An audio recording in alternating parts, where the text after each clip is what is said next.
అత్యాధునిక టెక్నాలజీతో నడుము మరియు వెన్నునొప్పికి treatment Tejas spine care Somajiguda Sainikpuri Gachibowli.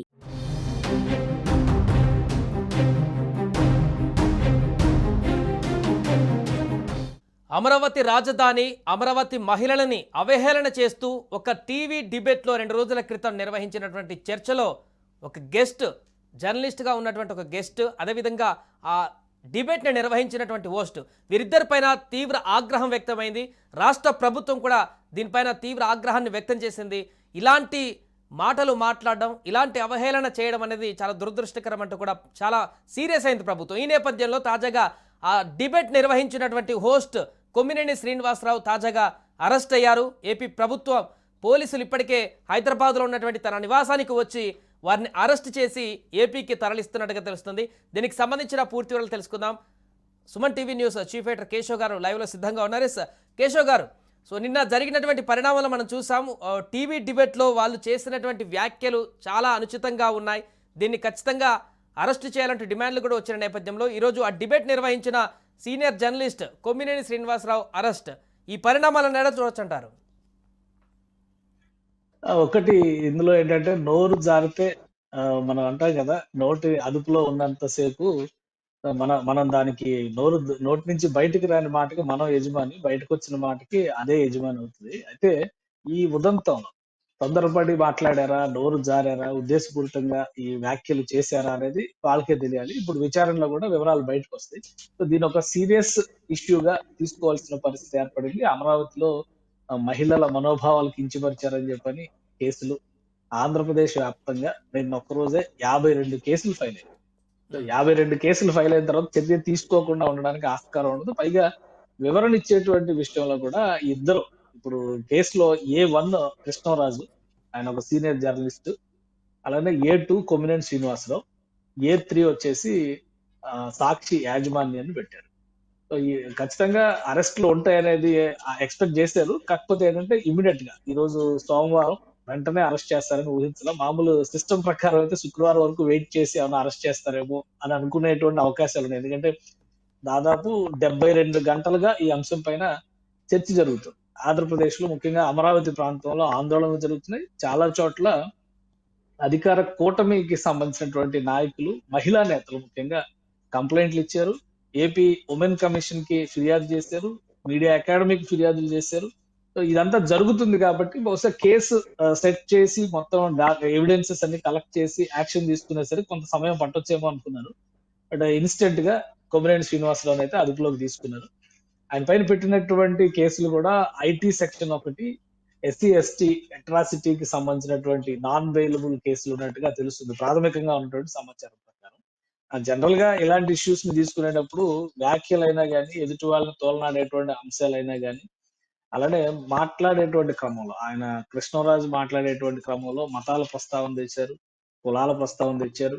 So వీటన్నిటిపైన ఒక ఫోకస్ అయితే చాలా క్లియర్ గా ఉంది. దాన్ని బట్టి సెక్షన్స్ కూడా సెలెక్ట్ చేసి ఉంటారని చెప్పి అనుకుంటాం. మిగతా విషయాలు వచ్చిన తర్వాత మనకు తెలుస్తుంది. ఇప్పుడు ఫార్మాలిటీస్ ప్రకారం ఆయన వేరే రాష్ట్రంలో ఉన్నాడు కొమ్మినేని శ్రీనివాసరావు, తెలంగాణ రాష్ట్రంలో ఉన్నాడు కాబట్టి లోకల్ పోలీస్ కి ఇన్ఫర్మేషన్ ఇచ్చారు. ఆయన అదుపులోకి తీసుకున్నట్టుగా జూబ్లీ హిల్స్ PS లో ఎన్రోల్ చేస్తారు. అక్కడ ఆయన అదుపులోకి తీసుకుని పోలీసులు, ఆంధ్రప్రదేశ్ పోలీసులు ఫస్ట్ కేసు తుళ్ళూరులో నమోదైంది కాబట్టి తుళ్ళూరు నుంచి ఈ కేసు మొదట ఆపరేట్ అవుతుంది.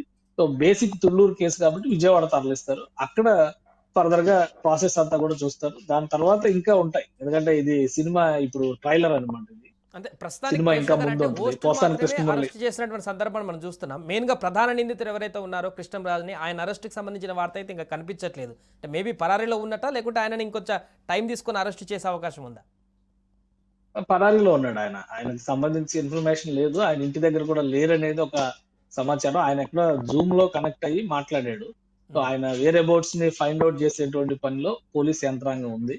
ఆల్రెడీ దీనికి సంబంధించి ఉమెన్ కమిషన్ కూడా చాలా ఫిర్యాదులు వచ్చినాయి. అక్కడ AP women commission chairperson Rayapati Sailaja కూడా ఒక ప్రెస్ మీట్ పెట్టారు. ఆమె కూడా ఒక క్లారిటీ ఇచ్చేటువంటి ప్రయత్నం చేశారు. అందరూ ఎవరెవరి మీద అయితే ఫిర్యాదులు వచ్చినాయో దాన్ని కాంక్రీట్ ఎవిడెన్సెస్ కలెక్షన్ లో ఉన్నారు. ఏ సెక్షన్స్ వస్తాయి, అలానే అరెస్ట్ చేస్తే కూడా ఆషామాషిగా ఉండకూడదు, ఒక భయం ఉండాలి. ఇప్పుడు భాష విషయంలో గానీ, సామాజిక బాధ్యత విషయంలో గానీ పదే పదే కూటమి ప్రభుత్వం ఏం చెప్తుందంటే ఆడవాళ్ళ విషయంలో ఒళ్ళు దగ్గర పెట్టుకొని మాట్లాడమని చెప్తుంది. సోషల్ మీడియా ఉంది కదా అని చెప్పని ఎలా పడితే అలా రాస్తే ఊరుకో అని చెప్పని వాళ్ళ సొంత పార్టీకి చెందినటువంటి కార్యకర్తనే ఆ మధ్య కిరణ్ అని చెప్పని అతన్ని అరెస్ట్ చేశారు. తెలుగుదేశం పార్టీ కార్యకర్తలు కూడా దాని మీద నిరసన తెలియజేశారు. అయినా గాని భారతి రెడ్డి గారిని అతను తోలనాడాడు అనేటువంటి విషయంలో అరెస్ట్ చేశారు. ఇక్కడ శాటిలైట్ మీడియాకి మోర్ రెస్పాన్సిబిలిటీ. ఎందుకంటే పదే పదే మనం ఏం చెప్తున్నాం, సోషల్ మీడియా విచ్చలవిడితనం వల్లనే మీడియా విలువలు పోతున్నాయి, నైతికత పోతుంది, జర్నలిజం వాల్యూస్ తగ్గిపోతున్నాయి అని మాట్లాడుతుంది. ఇప్పుడు శాటిలైట్ మీడియాలో ఉండి ఇలాంటి అవాకులు చవాకులు ఆధారం లేని వ్యాఖ్యలు పనికిమాలిన ప్రసంగాలు చేస్తే ఇంకొద్దిగా ఎక్కువగా తడి తగలాలి. నా ఉద్దేశం కూడా అదే. అందుకనే కొమ్మినేని శ్రీనివాసరావు గారి అరెస్టు తర్వాత ఈయన అరెస్టు కూడా ఖచ్చితంగా జరుగుతది. 1, 2 రోజులు తప్పించుకోగలుగుతారేమో ఎక్కడున్నారని ఏంటనేది. సో ఆయనని పట్టుకోవడం పెద్ద క్లిష్టమైనటువంటి అంశమేం కాదు. ఖచ్చితంగా ట్రాక్ చేస్తారు. మొదటి అరెస్ట్ కొమ్మినేని శ్రీనివాసరావు రూపంలో జరిగింది. కొమ్మినేని శ్రీనివాసరావు ఏంటంటే నేను అనలేదు కాబట్టి నన్ను అరెస్ట్ చేయరు అనే ధీమాతో ఉండి ఉండొచ్చు ఆయన. బహుశా అందుకనే ఆయన ఇంట్లో ఉన్నారు. పైగా రోజు ఆయన షో ఆర్గనైజ్ చేయాలి కదా! మార్నింగ్ ఛానెల్‌లో షో నిర్వహించేటువంటి బాధ్యత ఆయన మీదే ఉంటది కాబట్టి ఆయన అక్కడికొస్తున్నారా? రావట్లేదా? ఎక్కడికెళ్తున్నారు? ఈ డేటా ఈజీగా తెలుస్తది. కృష్ణరాజు అనేటువంటి అతనేమి పెద్ద గొప్ప జర్నలిస్ట్ ఏమి గాదు. కాకపోతే ఏంటంటే, ఒక పత్రిక ఏదో నడుపుతున్నట్టుగా ఉంది. చిన్న పత్రికలకు సంబంధించినటువంటి వాళ్ళు మెయిన్ స్ట్రీమ్ మీడియాలో పెద్ద పెద్ద పత్రికల్లో గాని, బ్యూరో చీఫ్‌లుగా గాని పనిచేసినటువంటి దాఖలాలు ఏమీ లేవు. సాక్షి పత్రికకి మాత్రం వ్యాసాలు రాస్తూ ఉంటాడాయన. 25 ఏళ్ల నుంచి జర్నలిజంలో ఉన్నారని చెప్పి చాలా మంది సీనియర్ జర్నలిస్టులతో మనం నిన్న మాట్లాడినప్పుడు కూడా ఆయన క్రానాలజీ అంటే ఆయన ఎక్కడ ప్రారంభించారు ప్రస్థానం, ఎలా ఎదిగారు, ఏంటనేది తెలీదు. ఇప్పుడు అందరూ జర్నలిస్టులు అని చెప్తున్నారు కదా! మాట్లాడడం వచ్చిన ప్రతి ఒక్కరు సోషల్ మీడియాలో మాట్లాడడం వచ్చిన ప్రతి ఒక్కరు జర్నలిస్టులు అవుతారు. కాబట్టి కృష్ణరాజుని పట్టుకోవడానికి కొంచెం టైం పట్టొచ్చు పోలీసులకి. బట్ కొమ్మినేని శ్రీనివాసుని చాలా ఈజీగా క్యాచ్ చేయొచ్చు. ప్రొసీజర్ ప్రకారం ఇప్పుడు అదుపులోకి తీసుకున్నారు. నెక్స్ట్ తుళ్ళూరులో ఆ కేసు విచారణ నిమిత్తం తీసుకెళ్ళిన తర్వాత 24 అవర్స్‌లో కోర్ట్ ముందర ప్రొడ్యూస్ చేస్తారు. ఆయన రిమాండ్ ఇస్తారా ఏంటనేది అక్కడ చూడాలి. ఎందుకంటే ఆల్రెడీ ఇష్యూ ఈ 2 రోజుల నుంచి దుమారం రేపుతుంది కాబట్టి వాళ్ళ ప్రిపరేషన్‌లో వాళ్ళు కూడా ఉంటారు. సో ఏం జరుగుద్దనేది చూడాలి.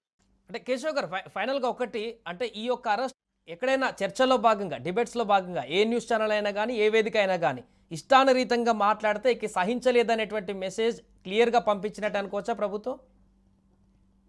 అంటే ఇష్టానురీతిగా అని కాదు. మాట్లాడడానికి కొన్ని పరిమితులుంటాయి. ఆ పరిమితులు తెలుసుకొని మాట్లాడడం అనేది ఇంగితంతో కూడినటువంటి వ్యక్తులకి సంస్కారంతో వచ్చేటువంటి లక్షణం అన్నమాట. అది ప్రత్యేకంగా కోర్టులో, పోలీసులో, ప్రభుత్వాలో, చట్టాలో తీసుకొచ్చేటువంటి విషయం కాదు. జర్నలిస్ట్‌లు ఎవరికైనా గాని, ఒక జర్నలిస్ట్‌గా కెరియర్ స్టార్ట్ చేసిన వాళ్ళు ఎవరైనా కొంత అనుభవం సాధించిన తర్వాత పబ్లిక్‌లో ఏం మాట్లాడాలి?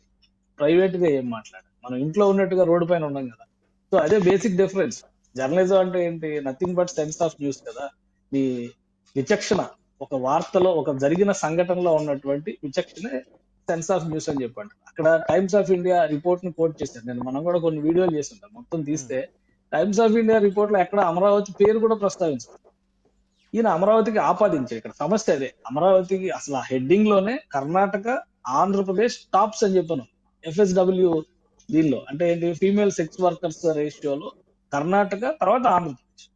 మీరు గూగుల్‌లో కొట్టినా గాని నేషనల్ మీడియా రాసినటువంటి కథనాలు అన్నిట్లో కూడా ఫస్ట్ టాప్ పొజిషన్ లో ఉంది కర్ణాటక 15.4% దీంతో అది కర్ణాటక టాప్ లో ఉంది 12% డేటాతో ఆంధ్రప్రదేశ్ సెకండ్ పొజిషన్ లో ఉంది. దురదృష్టం ఏంటంటే టాప్ 5 పొజిషన్స్ లో 2 తెలుగు రాష్ట్రాలు. ఫిఫ్త్ పొజిషన్ లో తెలంగాణ ఉంది. సెకండ్ పొజిషన్ లో ఆంధ్రప్రదేశ్.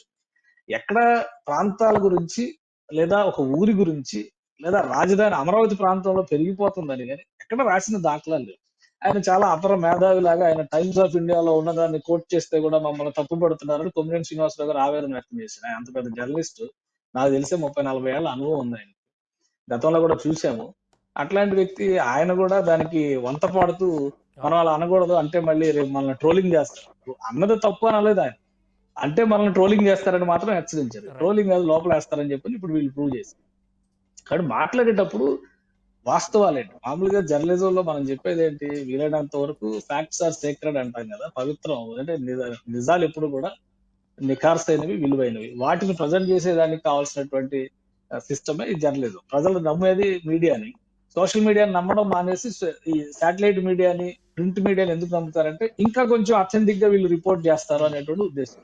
దాన్ని అపవిత్రం చేస్తే గనక జర్నలిజం కూడా క్షమించేటువంటి రైట్. పరిస్థితి ఉండదు. ఇప్పటికే జర్నలిజం విలువలు లేకుండా పోయింది. అంటే జర్నలిజానికి విలువలు లేకుండా పోయింది. ఎవరు చూసినా అందరూ జర్నలిస్ట్ అని చెప్పుకున్నారు కాబట్టి. ఇంత సీనియారిటీ ఉన్నటువంటి జర్నలిస్టులు కూడా ఇలాంటి వ్యాఖ్యలు చేస్తే ఆ విలువలు మరింత నీరుగారిపోయేటువంటి ప్రమాదం ఉంటది. కొమ్మినేని శ్రీనివాసరావు గారు ఒక మోడరేటర్ గా ఆ డిబేట్ లో ఒకవేళ కృష్ణరాజు గారు నోరు జారి మాట్లాడినా గానీ అదుపు చేసి ఉండాల్సింది. ఆయన అదుపు చేయకుండా నేను కూడా చదివాను ఆ రిపోర్టు అని కొంచెం ఆజ్యం పోసేటువంటి ప్రయత్నం చేశారు. ఇది మొత్తం రాజుకుని వివాదంగా మారుతుందన్న సంకేతం స్పష్టంగా కనిపించిన తర్వాత ఆయన చేసినటువంటి వ్యాఖ్య ఏంటంటే, అది ఒక ఎనలిస్ట్ గా ఆయన చేశాడు. దానికి మాకు సంబంధం ఏంటి? మా మేడం గారిని ఎందుకు అంటున్నారు మీరు? ఇప్పుడు మూడో ప్లేస్ లో A3గా సాక్షి యాజమాన్యాన్ని పెట్టారు. సాక్షి యాజమాన్యం అంటే ఇప్పుడు దానికి లీడ్ చేస్తుంది భారతి గారు. ఎవరిని అరెస్ట్ చేస్తారనేది చూడాలి. సో అంటే మా మేడం గారిని అభాస్పాలు చేస్తున్నారని ఆవేదన వ్యక్తం చేశారు కానీ ఆయన మాట్లాడింది తప్పు. ఒక ప్రాంతం పైన ఈ ముద్ర వేయడం తప్పు. ఇది కరెక్ట్ కాదు అనేటువంటి వ్యాఖ్యలు ఎక్కడా చేయలేదు కొమ్మినేని శ్రీనివాసరావు గారు. రైట్. అలానే వివరణ ఇచ్చినటువంటి కృష్ణరాజు గారు కూడా ఏం చెప్పారంటే, నేను ఒక జాతీయ పత్రికలో వచ్చిన కథనాన్ని మాత్రమే కోట్ చేశాను. ఆ కథనంలో అసలు అమరావతి అనేటువంటి మాటే లేదు. మరి అంత తప్పుడు కథనాన్ని ఎలా ప్రస్తావిస్తాడు ఆయన? వచ్చిన కథనం ఒకటి, ఈయన వాగింది ఇంకోటి కదా. సో దీనిపైన యాక్షన్ ఖచ్చితంగా ఉంటది అని అందరూ కూడా భావించారు. ఈ వీళ్ళు తప్పు జరిగినప్పుడు, తప్పు దొరికినప్పుడు సవరించుకునేందుకు అవకాశాలు ఉన్నాయి. ఆ అవకాశాలను కూడా ఉద్దేశపూర్తంగా వీళ్ళు డీవియేట్ చేశారు. దాన్ని ఇంకొక వైపు మళ్లించేటువంటి ప్రయత్నం చేశారు. ఇప్పుడు వైఎస్ఆర్సీపీ నాయకులు ఏమంటారు? ఒక ఎనలిస్టో జర్నలిస్టో చేసిన కామెంట్ కి వైఎస్ఆర్సీపీకి ఆపాదిస్తున్నారు. కొమ్మినేని శ్రీనివాసరావు చేసిన డిస్కషన్ వైఎస్ఆర్సీపీకి ఆపాదిస్తారు. ఛానలే వైఎస్ఆర్సీపీ అనే ఇమేజ్ ఉంది కదా, జగన్మోహన్ రెడ్డి గారి భార్య గారు కదా దాన్ని లీడ్ చేస్తుంది. సో వీళ్ళ పాయింట్ ఆఫ్ వ్యూ ఇటు ఉంది. ఈ రెండు అంశాలని చూసినప్పుడు ఏంటంటే, డిస్కషన్ లో ఖచ్చితంగా దాన్ని సవరించడానికి అవకాశం ఉన్న అంశం. కానీ ఇది ఇలా రైజ్ చేసే ప్రయత్నం జరిగిందంటే ఉద్దేశపూరితంగానే అమరావతి పైన ఒక విషం చిమ్మినటువంటి కుట్రగానే దీన్ని అర్థం చేసుకునేటువంటి అవకాశం ఉంది. ప్రజలందరూ కూడా అది అబ్జర్వ్ చేస్తున్నారు. గతంలో 5 ఏళ్లలో ఏం జరిగింది చూశారు. ఇప్పుడు కింద మీద పడితే మళ్ళీ అమరావతి రీబ్రాండింగ్ చేసేటువంటి పని జరుగుతుంది. నిన్నగాక మొన్న గూగుల్ లాంటి సంస్థ వెళ్ళి 143 ఎకరాలు ఇస్తే అక్కడ యూట్యూబ్ అకాడమీని, తర్వాత ఏఐ ట్రైనింగ్ సెంటర్ ని, యూత్ రిలేటెడ్ స్కిల్ కోర్సెస్ ని ఇంప్లిమెంట్ చేయడానికి గూగుల్ లాంటి సంస్థ వస్తుంది. విశాఖలో ఒక డేటా సెంటర్ పెడుతుంది గూగుల్. అమరావతిలో మళ్ళీ ఈ స్కిల్ సెంటర్ పెట్టడానికి ప్రణాళిక ఉంది. అంటే అంత ప్రతిష్టాత్మకమైన సంస్థలు వస్తున్న చోటకి అమరావతి వేశ్యలకి వాటికగా మారుతుంది, వేశ్యల రాజధానిగా మారుతుంది అంటే దాని బ్రాండ్ ఇమేజ్ ని పెంచుతున్నారా తగ్గిస్తున్నారు? చంద్రబాబు నాయుడు గారు కూడా డైరెక్ట్ గా రియాక్ట్ అవ్వలేదు కానీ ఆయన ట్వీట్ చేశారు. బహుశా ఆయన కూడా సోషల్ మీడియా ప్లాట్ఫామ్స్ మీదే దురదృష్టకరం ఇలాంటి వ్యాఖ్యలు చేయడం అని చెప్పి ఆయన. పవన్ కళ్యాణ్ గారు ట్వీట్ చేశారు. ఇలాంటి అమరావతి చరిత్ర 2000 సంవత్సరాల చరిత్ర.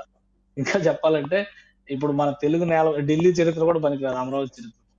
కాబట్టి అది చెప్పేటువంటి విధానంలో లోపమా, లేదా అర్థం చేసుకునేటువంటి ప్రయత్నంలో లోపమా, ఈ తప్పుడు ప్రచారం చేస్తున్నటువంటి వాళ్ళు విర్రవీగుతున్నటువంటి దాని వల్ల ప్రజలు ఎక్కువగా మాయలో పడుతున్నారా అనేది చూడాలి. అలాంటి అమరావతికి ఒక ముద్ర వేసి దాని బ్రాండ్ ఇమేజ్ ని దెబ్బతీసేటువంటి చర్యలు తీసుకుంటే కనుక ఖచ్చితంగా ప్రభుత్వం చర్యలు తీసుకుంటుంది. దానికి తగ్గట్టుగానే ఈ అరెస్టులు కూడా జరిగినట్టుగా కనిపిస్తుంది. బహుశా ఇవాళ సాయంత్రానికో రేపటికో కృష్ణరాజును కూడా పట్టుకుంటారని అనుకుంటున్నాను.